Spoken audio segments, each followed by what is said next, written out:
The first thing I noticed when I stepped into my room was the shocking emptiness. I froze, my mind struggling to understand what had just happened. Everything was gone: my desk, computer, books, even my clothes. The closet stood wide open, mocking me with its emptiness. It was as if I had never lived there. My heart raced as my eyes darted around the room, trying to piece together the impossible. Suddenly, a burst of laughter broke through the thick silence.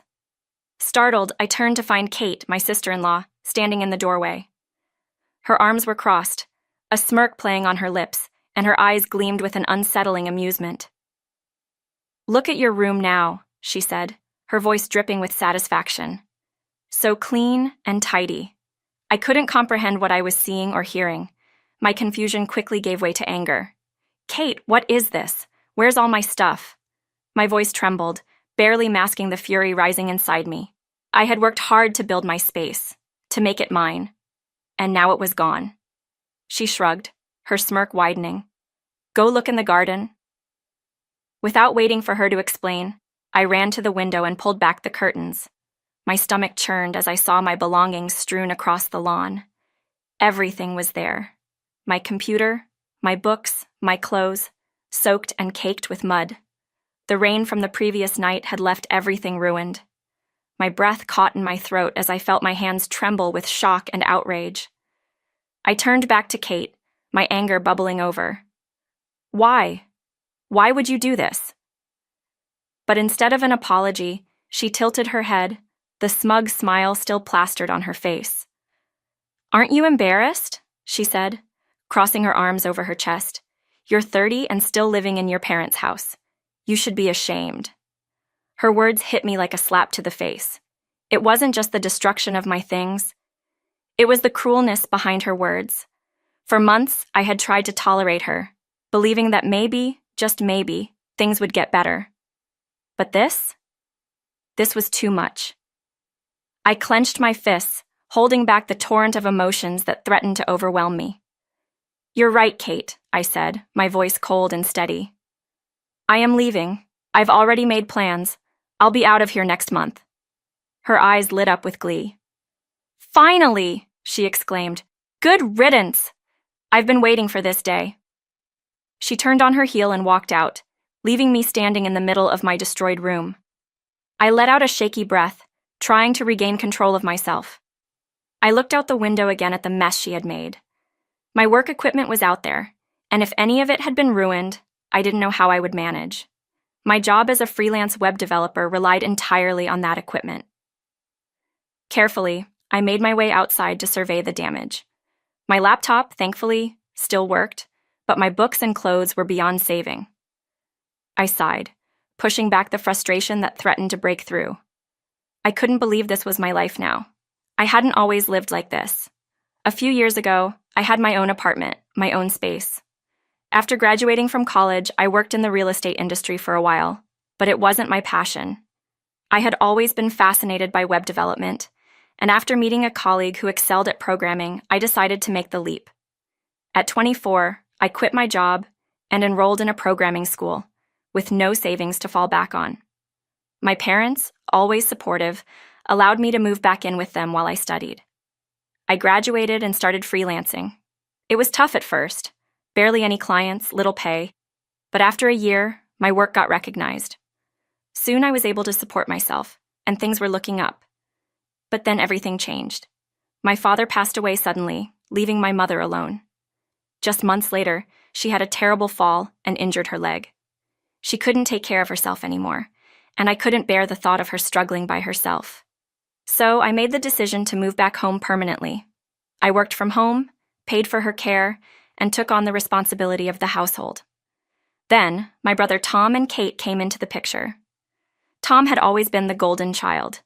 He excelled in school, graduated from a prestigious university, and landed a high-paying job at a reputable company. I was proud of him, boasting about his success to anyone who would listen. But then one day he showed up at our family home, his face pale and drawn. His company had gone bankrupt, and with no income, he and Kate couldn't afford rent anymore. They moved in with us, and I welcomed them with open arms. But Kate was different. From the moment she stepped foot in the house, I could sense her disdain for me. She made snide comments about my work, calling it playing on the computer. She would barge into my room without knocking, demand things from me, and use my belongings without permission. It was a constant battle of small insults and passive-aggressive behavior. At first, I tolerated it. Tom was going through a tough time, and I didn't want to add to his stress. He was constantly out looking for jobs, and I didn't want to bother him with Kate's antics. But her latest stunt, throwing my belongings into the garden, had crossed a line I couldn't ignore. That night, after the rain-soaked chaos, I sat down with my brother. I couldn't hold back anymore. I told him everything, how Kate had been treating me, the insults, the disrespect, and now the destruction of my things. To my surprise, Tom didn't defend her. Instead, he sighed, running his hand through his hair. "I've been thinking about leaving her," he admitted, his voice heavy with exhaustion. "She's been like this for a while, and I'm fed up." I was taken aback. Tom had always seemed so devoted to Kate, but the weight of their situation had clearly taken a toll on him. "I can't deal with her anymore," he continued. "I'm trying to get back on my feet, but she's making it impossible." The realization that my brother was just as miserable as I was hit me hard. I had thought I was the only one bearing the brunt of Kate's behavior, but now I saw that Tom was suffering too. A few days later, Kate announced that she was going on a trip with some friends. It seemed like the perfect opportunity to make our move, literally. With Kate out of the house for a few days, my brother, mother, and I packed our things and quietly moved into a new home. It was something we had been planning for a while, and now we had the chance to leave the toxic environment Kate had created. We didn't leave her with nothing. Her belongings were still at the old house, but the rest of us were gone. When Kate returned from her trip, she called my brother in a rage. "Where is everyone?" she shouted over the phone. "Why is the house empty?" I took the phone from Tom and calmly explained, "We've moved." "What? You've moved? Where?"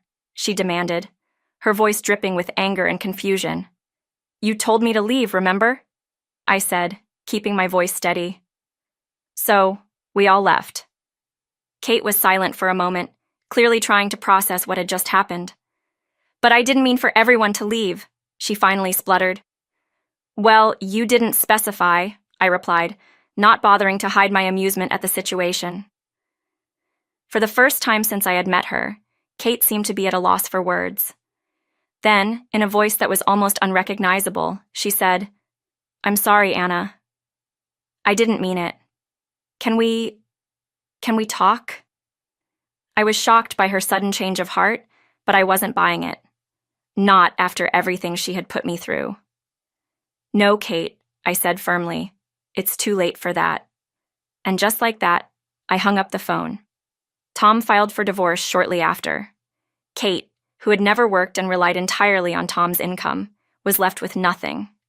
She had to move out of the family home, and the small apartment she found for herself was a far cry from the life she had grown accustomed to. As for us, we thrived. My mother, Tom, and I settled into our new house, free from the negativity Kate had brought into our lives. Tom found a new job, and we began to rebuild the bond we had before everything fell apart. But the story didn't end there. One afternoon, as I sat in my new office space, focused on a client's project, my phone rang. I didn't recognize the number, but I answered it anyway. "Anna," came the voice on the other end. It was Kate.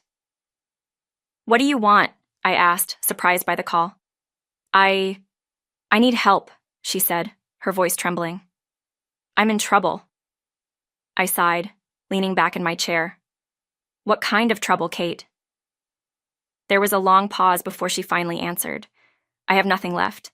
I'm in debt, and I can't pay for anything. Tom won't talk to me, and my family has cut me off." The satisfaction I had expected to feel wasn't there. Instead, all I felt was pity. Kate had done so much damage, not just to me, but to herself as well. She had burned every bridge in her life, and now she was facing the consequences. "I'm sorry, Kate," I said, my voice soft but firm, "but I can't help you." And with that, I ended the call. As I sat there, I realized something important. Life had a way of sorting things out. The people who hurt others eventually faced their own reckoning. And for me, I had finally found peace, free from the chaos that had once dominated my world. The past was behind me, and for the first time in a long time, I felt hopeful about the future.